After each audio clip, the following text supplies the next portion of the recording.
Welcome back, ladies and gentlemen. It's been a little while since my last upload, but you've all clearly been keeping busy. At the time of this recording, we're sitting at around 1,500 subscribers, which is honestly crazy to me. I just want to take a moment to say thank you for all the support so far. Now, I do want to apologize for the lack of uploads recently. The truth is, I just haven't had the time to sit down and record. But the good news is, we're back in action now. And moving forward, you can expect weekly uploads for the foreseeable future. If you have any video suggestions, make sure to drop them down in the comments below. And while you're already there, let me know this. Which country is your favorite to play? I love seeing the different strategies people prefer. And of course, don't forget to hit that subscribe button. We're slowly but surely creeping up toward the 2,000 subscriber mark. All right, with that out of the way, let's jump into today's video. Tip 1. Using the right infantry for the right job. For the first tip, I want to cover something I see players getting wrong all the time, using the right infantry for the right situation. I've seen countless players misusing units like Marines, Special Forces, and National Guard. Each of these units has a very specific role, and if you understand that role, you'll start getting way more value out of them.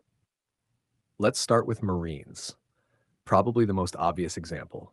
Marines are especially useful when you're fighting against larger countries, where key defensive positions are usually concentrated in major cities. Most infantry types can only disembark in those cities, which makes them predictable and often easy to defend against. Marines, however, can land anywhere along the coast. That flexibility changes everything.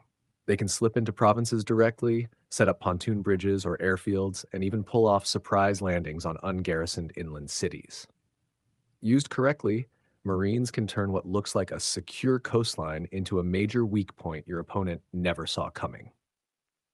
Next, let's talk about Special Forces. In some ways, they're similar to Marines because they can also disembark directly into provinces.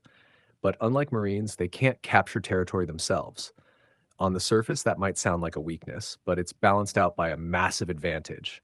They're invisible to radar. That stealth is their real strength. They're perfect for slipping ahead of your main army and taking out key defensive structures like SAM sites or theater defense systems. By doing so, they clear the way for your main force, making them absolutely invaluable in the late game. Personally, I rank them as one of the best specialized units once the war drags on. Finally, the National Guard. Now, I'll be honest, they're not a top-tier unit. They're weaker than regular infantry, and they don't do well in head-on fights. But they're not useless either. I like to use them in a supporting role. Here's how. When I'm invading a country, I'll have my motorized infantry push forward to capture provinces and cities. Meanwhile, the National Guard moves in behind them to secure those cities. This frees up my stronger troops to keep advancing without being slowed down by garrison duty. They're cheap, they're quick to train, and they keep your main forces moving forward. Tip 2. Trusting your instincts. The second tip is about something that doesn't always get enough attention: trusting your instincts.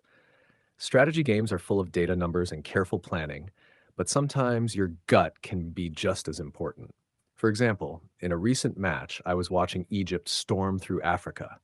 They were expanding quickly, and I noticed they were consistently building airfields as they advanced.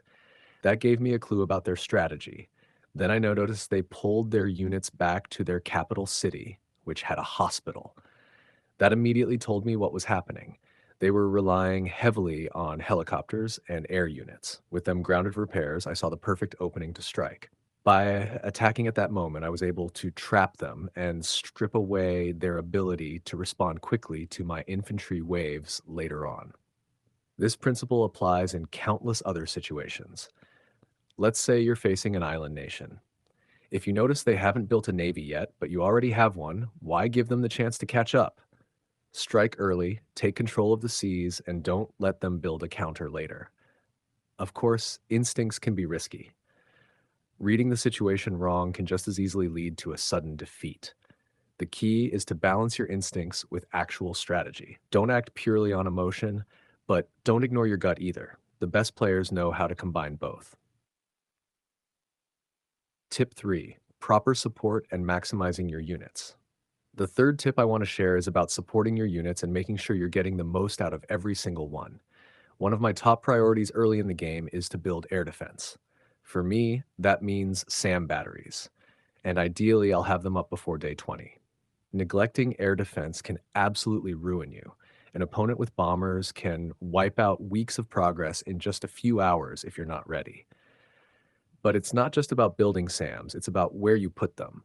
I try to have at least one SAM battery covering each city, and if possible, I'll position them so that their range overlaps. That way, even if one gets destroyed, others can cover the gap.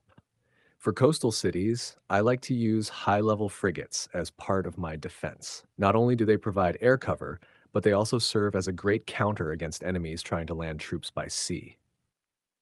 As for theater defense systems, I wouldn't rush them unless I knew someone in the game was actively developing missiles. If no one is, then they're not worth the investment early.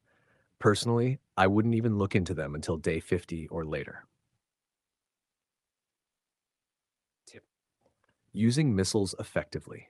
For the next tip, let's talk about missiles. I know missiles can be a little confusing, but once you understand how to use them, they become an incredibly powerful tool. Think about those annoying SAM networks or MLRS stacks holding choke points. Missiles are one of the best ways to deal with them.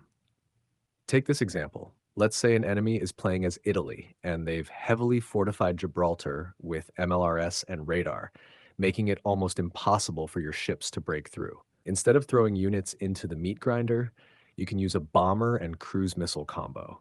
Here's how it works. Move your bomber into range, launch a cruise missile or two, and wipe out their stack. Missiles are also great against ships that don't have missile defense. It's an efficient, decisive way to break stalemates and force openings where brute force won't cut it. Tip 5. Don't neglect your economy. And finally, don't neglect your economy. In my opinion, one of the first priorities you should focus on is leveling your arms industries in your homeland cities to level 5. Homeland cities will always produce more than occupied ones, so the sooner you level them up, the sooner you'll build long-term strength. It's the difference between playing catch-up later and having the resources to stay ahead. A strong economy is what fuels everything else: your military, your expansion, and ultimately your victory. Outro. So, there you have it. 5 tips that will instantly make you a better player in Supremacy WW3. From using the right infantry to trusting your instincts to setting up proper defenses, smart missile use, and keeping your economy strong, these are all things that can give you an edge, whether you're a beginner or a veteran. Now, I want to hear from you. Which of these tips do you already use, and which one are you going to try in your next game? Drop your thoughts in the comments. I always love reading through your strategies and experiences. If you found this video helpful, make sure to leave a like, subscribe if you haven't already, and share it with a friend who's also trying to improve. The road to 2,000 subscribers is on, and every bit of support helps. Thanks for watching, and I'll see you all in the next video. Until then, good luck out there, and may your strategies always pay off.